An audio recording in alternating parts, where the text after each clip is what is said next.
Dans l'actualité ce matin, il est question du financement de la vie des partis politiques. Alors il en est question notamment aux États-Unis avec les midterms et la question de savoir si l'on peut continuer à financer de manière privée les partis démocrates, partis républicains. Et puis en France aussi, avec évidemment ce que Libération appelle le système Mélenchon. Dans le cadre de l'enquête préliminaire sur le financement de la campagne de 2017, la justice s'intéresse, comme vous le savez, à des structures gérées par des fidèles du leader de la France insoumise. Tout cela est pour mettre à plat ce système de financement des partis qui ne cesse de poser problème. Et c'est la raison pour laquelle je vous ai invité, Julia Cagé. Vous êtes la meilleure spécialiste en France de la démocratie, du prix de la démocratie. C'est ainsi que s'intitule votre dernier ouvrage chez Fayard. Tout d'abord, pour savoir ce que vous inspire, ce que l'on sait aujourd'hui de ce que Libération appelle le système Mélenchon. Je pense que la première chose à avoir bien clairement en tête, c'est que dans le cas de Mélenchon, on parle du financement de la campagne de Mélenchon.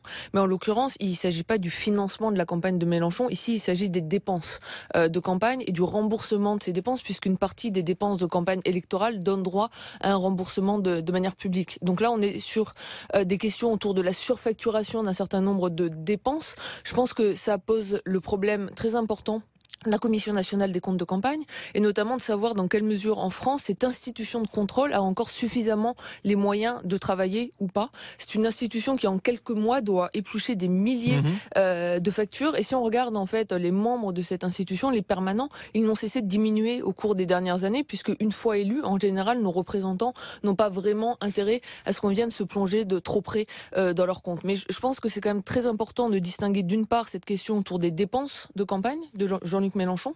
Et d'autre part, la question des financements. La question des financements, elle s'est posée beaucoup plus clairement. Il faut que vous éclaircissiez effectivement cette distinction. La question des financements, c'est qui paie pour les campagnes électorales. Quand on a parlé de l'affaire Big Malion en France pour Nicolas Sarkozy, c'était une question de dépenses, de surfacturation. Par contre, quand on parle de la possibilité de financement libyen des campagnes électorales de Nicolas Sarkozy, là c'est une question de financement et on s'interroge sur la provenance des dons qui ont été reçus par Nicolas Sarkozy. Et je pense que c'est extrêmement important parce qu'en fait le vrai problème aujourd'hui, le cas Mélenchon, c'est un cas qu'il va falloir traiter. Moi je le laisse entre les mains de la justice et je le laisse entre les mains des journalistes. Tant qu'on n'aura pas eu une décision de justice, c'est quand même assez difficile pour nous d'avoir de la visibilité sur est-ce que oui ou non il y a eu surfacturation. Ce qui m'inquiète plutôt dans le cas Mélenchon, et on va parler tout à l'heure des médias, c'est la violence qu'a pu avoir verbalement Jean-Luc Mélenchon envers les médias. Et de ce point de vue-là, je rejoins tous les journalistes et d'ailleurs tous les citoyens qui ont soutenu les journalistes ce week-end avec le hashtag Je suis journaliste. Ensuite, la question presque me semble anecdotique par rapport à la question plus centrale aujourd'hui, qui est celle du financement des partis politiques, qui est celle du financement des campagnes électorales en France, avec un point que je montre très clairement dans mon livre, c'est que le financement des partis politiques, notamment les plus à droite économiquement, est majoritairement le fait d'une poignée de très riches. Alors, en ce qui concerne la surfacturation possible, puisque c'est de cela dont est accusée aujourd'hui la France insoumise, en quoi consisterait cette surfacturation? Et surtout, Julia Cagé, pourquoi surfacturer pour un parti politique? Alors, comment marche le système français de financement des campagnes électorales et de remboursement public des campagnes électorales? En France, vous avez deux plafonds. Vous avez un plafond de dépenses pour les candidats qui sont présents au premier tour et un plafond de dépenses pour les candidats qui sont présents au deuxième tour. Ensuite, ces dépenses électorales donnent droit à un remboursement public sur les dépenses effectuées à hauteur de 47,5% du plafond. Donc, pour dire les choses de manière simple, chaque candidat ayant obtenu au moins 5% des voix au premier tour avait le droit à un remboursement jusqu'à 10 millions d'euros sur les dépenses engagées sur ces deniers propres. En l'occurrence, vous avez un certain nombre de candidats, notamment Marine Le Pen pour le Front National, qui ont obtenu 10 millions d'euros de remboursement. Ça a été aussi le cas d'Emmanuel Macron. Benoît Hamon est pas très loin. Un des arguments utilisés par Jean-Luc Mélenchon, c'est que eux n'ont eu que 6 millions d'euros de remboursement parce qu'ils ont en fait dépensé relativement moins que les autres candidats. Ils arrivent en 5e position derrière dans l'ordre Macron, Hamon, Fillon, Le Pen et ensuite il y a Jean-Luc Mélenchon. Donc eux, leur argument, c'est de dire on n'a pas dépensé beaucoup plus ou par voix. Mais c'est pas ça la question. La question, c'est pas de savoir s'ils ont dépensé beaucoup ou pas. C'est est-ce que les dépenses qu'ils ont effectuées étaient des dépenses valides.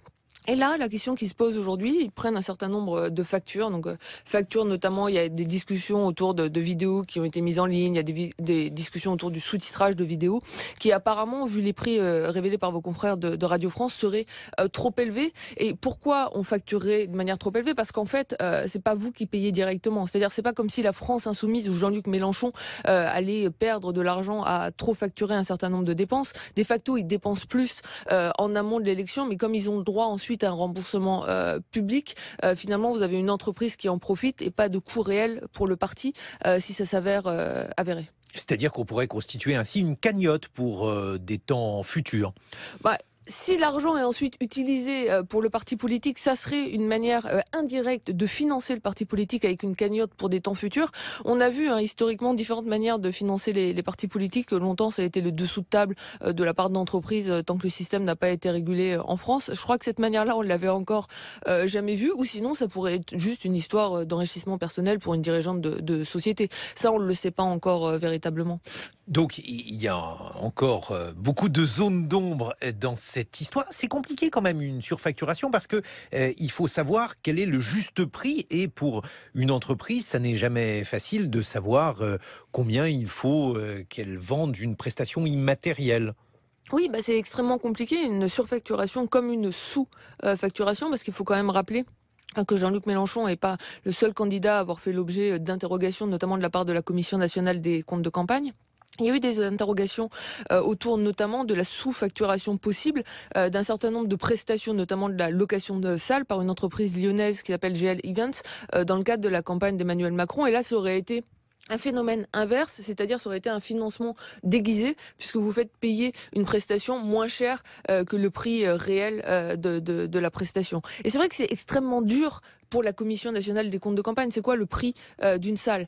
Par exemple, ça va dépendre, est-ce que la salle est occupée ou pas le lendemain? Est-ce que vous devez la libérer? Est-ce qu'il y a une forte demande sur la salle? Qu'est-ce qu'on peut faire rentrer dans des dépenses de campagne? Extrêmement compliqué. Si on reprend le cas d'Emmanuel Macron, il y avait eu toute une polémique autour de fraises Tagada.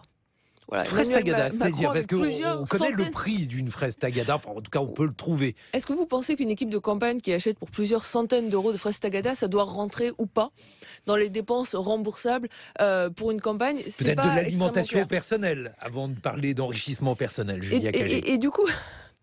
Du coup, ce qu'on voit ici, c'est qu'on a besoin très sérieusement d'une commission nationale des comptes de campagne qui ait les moyens de faire son travail de manière extrêmement sérieuse, de manière extrêmement précise. On a besoin de beaucoup de transparence. Ça m'a paru très bien ce qui s'est passé au cours des derniers mois. On a vu des journalistes de différents médias aller à la commission nationale, enquêter, éplucher les factures. Et j'espère que ça va continuer, mais il va falloir définir pour le futur des règles beaucoup plus strictes. Julia Cagé, vous évoquez des sommes, 10 millions, 6 millions, donc pour des campagnes de partis politiques au présidentiel, c'est beaucoup d'argent. Pourquoi faudrait-il autant d'argent alors qu'il y a aujourd'hui un système médiatique qui permet par exemple de diffuser des meetings? Bref, expliquez-nous à quoi sert cet argent.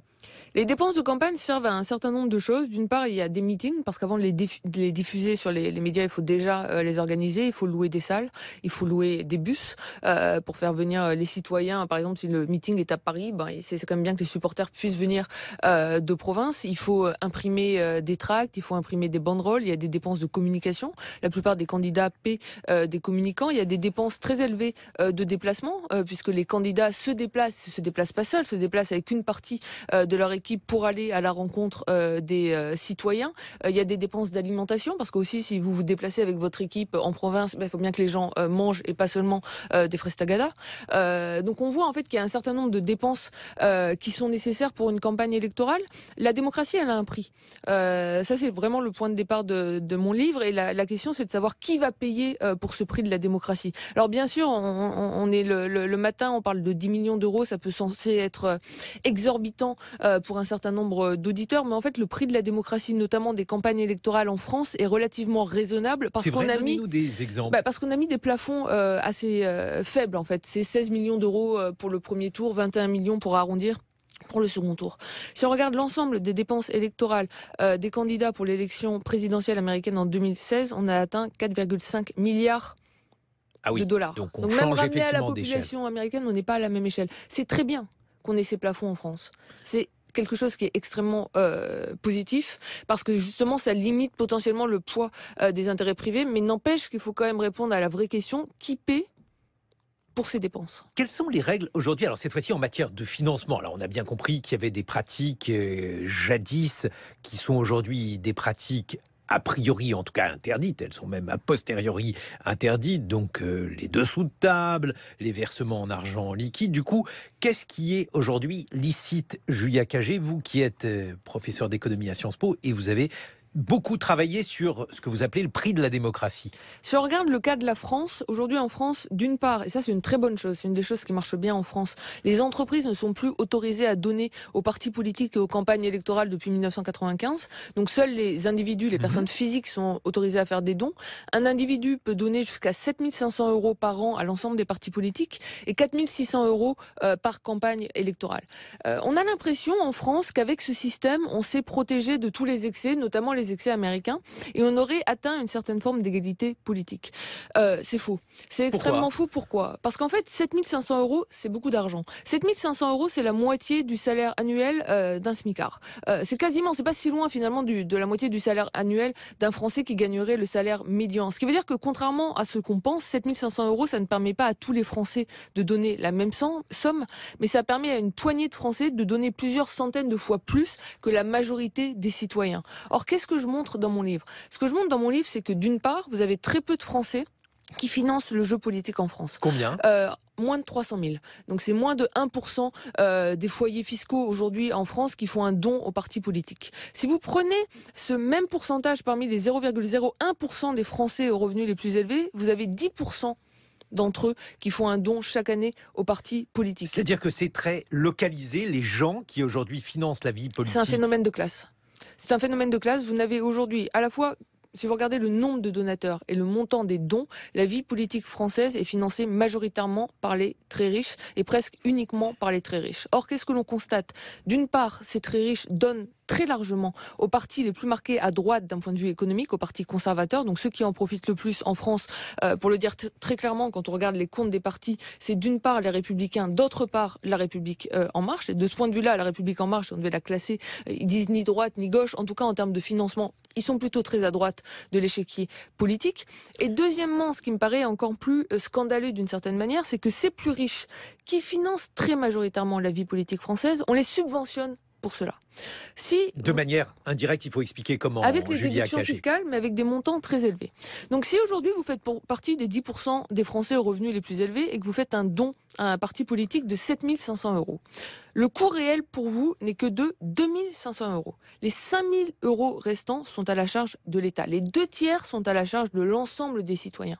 Maintenant, si vous avez un petit salaire en France et que vous faites un don, encore une fois, pas de 7 500 € parce que ce n'est pas possible, mais de 300 € par an à un parti politique, le coût réel pour vous est de 300 €, donc vous payez plein pot quand vous êtes pauvre parce que vous n'êtes pas imposable au titre de l'impôt sur le revenu. Et ça, c'est extrêmement problématique parce qu'on a instauré en France un système de financement de la vie politique tel que les plus pauvres paient pour satisfaire les préférences politiques des plus riches. Et puisqu'on parlait de millions tout à l'heure, ce qui est important de souligner, c'est que le financement public direct des partis, c'est 63 millions d'euros par an. C'est environ 1 € par Français.